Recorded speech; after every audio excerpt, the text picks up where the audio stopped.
What's up, fellas? So I did a video a while back ago, the best dating advice for guys in their 20s, and one of my subscribers was like, oh, since you did a video for guys in their 20s, how about us guys in our 30s? So fellas, and me experiencing female nature firsthand and seeing what happened to my uncle when he got divorced. Because when he got married and when that divorce paper hits, it totally changed his life forever. Those divorce paper fucked him. So fellas, me understanding female nature and female hypergamy, if I was a guy in my 30s, and I know at this age, fellas, our parents, our friends, our social groups like, oh, you need to settle down and get married, man, before it gets too late, you need to get settled down. Guys, that is a scarcity mindset because you rather be single and happy rather than trying to rush yourself into a marriage and being miserable for the rest of your life. Let me say that one more time. You rather be single and happy, chasing your purpose and finding passions in life, rather than being with a fucking bitch that makes you fucking upset and miserable and depressed. I want to make this as abundantly clear as possible because if you married the wrong person at this age, you're pretty much signing your death sentence. You're pretty much walking yourself into a slaughterhouse. So basically what I'm trying to tell you and guide you guys is, fellas, there's a big giant pile of crap over here. So fellas, let's maneuver and walk around it, shall we? So I have two options to put into consideration. We have two routes and two angles to attack this from. So number one, it's pretty similar to dating advice for guys in their 20s. So what you're going to do is continue to strive for excellence, find hobbies, find a purpose in life, and continue to build your empire because your hobbies and your passions is going to bring you true peace, tranquility, and happiness, not a female. Because the best dating advice is never attach yourself to a person, never attach yourself to an outcome, never attach yourself to a business or organization.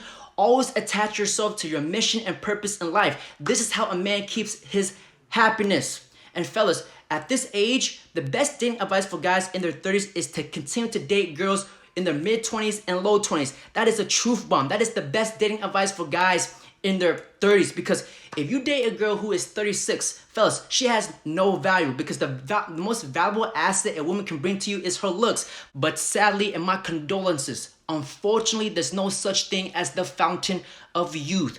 When a girl gets older, she's going to get wrinkles. Her boobs are going to sag down to the floor. She cannot jump into the fountain of youth and all of a sudden she has nice perky titties again. This is women who are in the ages of high 30s. She is a depreciating asset. Women age like milk. The older they get, the nastier they taste. But men, we age like fine wine. The older we get, the more elegant, the more rare and delicious we taste. And if you decide to date a girl who's your age, who is in her mid 30s or high 30s, she is a depreciating asset. Because let me tell you guys why. A woman who is 36 and single in her prime, in her mid 20s, she did not want to settle down. She wanted to use her prime to an advantage where she wanted to sleep with all the alphas, the guy who didn't care. So her WAP has been ran through, destroyed, dismantled, and palmerized. She is washed up. Her coochie is crusty and dusty.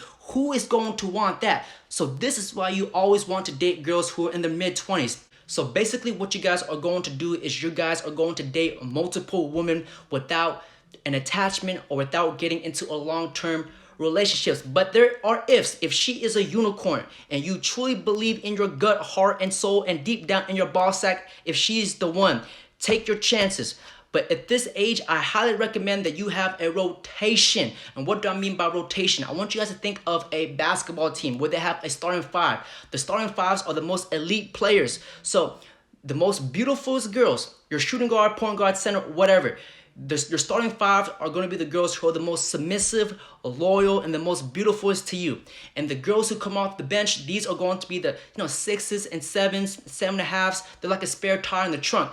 Just in case one of your starting fives flakes, get injured, or she gets traded or finds another guy, you have that, the bench player to come fill her position. So this is what I mean by rotation. Just dating multiple women without no attachments or committing. But there are exceptions to the unicorns. Date girls, like I said before, in their 20s and mid 20s. Because if you guys date a girl who is in her high 30s, fellas, you're walking into a slaughterhouse.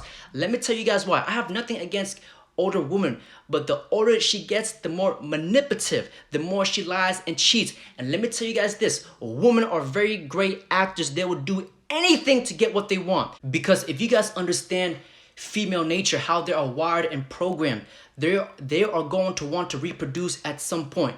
Some of them younger, some of them older. And women know that the older they get, there is a time frame. The window starts to close when a woman starts to age, because every single year she knows that another egg dies off, and the chances of her that is going to get pregnant is going to be slim to none. And when she gets older, when a woman gives birth at an older age, they're more likely of kids having autism and having problems. So at this age, what she is trying to do is she is trying to find the highest valuable male she can get to reproduce with. And she will do anything. She will lie, manipulate, cheat, play games, be a great actor if she has to. And another thing I also wanted to mention is that if you do not have kids in this age, do not date women who have kids, because a lot of women in this age group are going to be divorced and most of them are going to have kids. So if you do not have kids yourself, I don't see any reason why you should date a woman with kids, because it's only going to be extra baggage for you. And fellas, do you know why when guys get married, this is why marriage should not be ideal for you. Only marriage guys would know this, but I'm gonna say this from a female nature and a red pill standpoint. So when a guy gets married with a girl, do you know why in marriages women slowly start to get more bitchy, slowly start to get more manipulative? Because at the end of the day, she knows that she has his kids. She knows that he put the ultimatum of marrying her, making her the number one priority. And she knows that she does not need to work for him. So slowly the marriage is going to become sexless, because she does not need to chase him anymore. Because the most powerful weapon a woman can use a man to make him fall in love is to use that against him, the thing between her legs. And once she does not need to chase his validation anymore, she feels the need that, okay, I don't need to have sex anymore, because marriage gives her comfortability and it becomes complacent. Do you understand what I'm saying? And also, if he does not like it, she knows that if she gets a divorce with him, with the court system, it's going to take half of his earnings and she's going to have custody of the kids and he's going to pay child support. It's a lose-lose situation for him, so she can do whatever she wants. This is why a lot of guys do not get married nowadays. This is why you have men going their own way, because they are woke, they understand this. So just date women, just date with rotations. And fellas, I also, before I end this video, I also wanted to really tell you guys my introduction and my great awakening. This was like a wake-up call for me into the red pill, because just seeing my uncle's life get fucked upside down just because he married the wrong person, that was a part of it. But my true awakening was when I was out on a Saturday night. I was out in the club just living life, and after the club, you know how everybody's drunk, everybody's turned, everybody's hungry. We want to find, good drunk food, comfort food. So I went to a pizza shop and whatnot, and then I saw this bum on the street. He did not look like a bum at all. Like, he seems like an old dude. He's not one of those tweakers. He seems like a normal dude, speaks perfectly good English, very fine. And he asked me for $5. I was like, okay, here's $5. Go get some pizza and whatnot. And all of a sudden, we had a conversation about pizza. And this pizza conversation turned to a real life conversation, because he knew that he was never going to see me again. So he started opening it up to me. He started bawling his eyes out. So he's telling me that, he went to Berkeley, got an engineering degree, was an engineer. And guys, keep in mind, UC Berkeley is a very tough school to get into. It's pretty up there. So he was a very successful engineer, had a high paying job, has 2 kids, married a very beautiful wife. And all of a sudden, all hell broke loose. The economy collapsed and he lost his job. So when he lost his job, all the bills and all the payments were piling up. It was putting a lot of stress on him.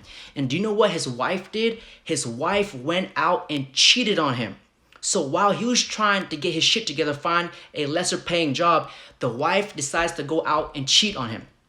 So this took a mental, impact on his head, because the woman that he loved just went out and cheated on him just like that. And not only that, since he did not have enough money, he put the house on for sale. So once he did that, the wife leaves him to go live with the other guy. And a few months later, she files for divorce, where, keep in mind, this guy does not have much money. He doesn't have any income coming in. So the divorce papers took all of his money. Now he has to pay child support. Now he's in debt. So all of that, just because he got married to the woman he loves, now he is a homeless. So to me, guys, that was a huge wake-up call for me to the red pill, because I'm telling you, if you married the wrong person, it could really change your life. So this is why I made this video, and this is how I got awakened to the red pill and female nature. Like, it's dangerous. You have to protect yourself at all costs. So the best thing in life is to keep your happiness and your peace. Is to really, man, find your purpose, find passion in life. Never depend on a woman or anybody for happiness, because happiness comes within, and being able to find peace is finding your purpose and mission in life, is to give value, fellas. So I hope this video helps, fellas. I don't know what to say, because every time I think about this story, my mind just starts, going crazy. It's crazy how people's lives can change if you just married the wrong person. But anyways, fellas, don't forget to like, comment, subscribe, and tell me what you guys want to hear next.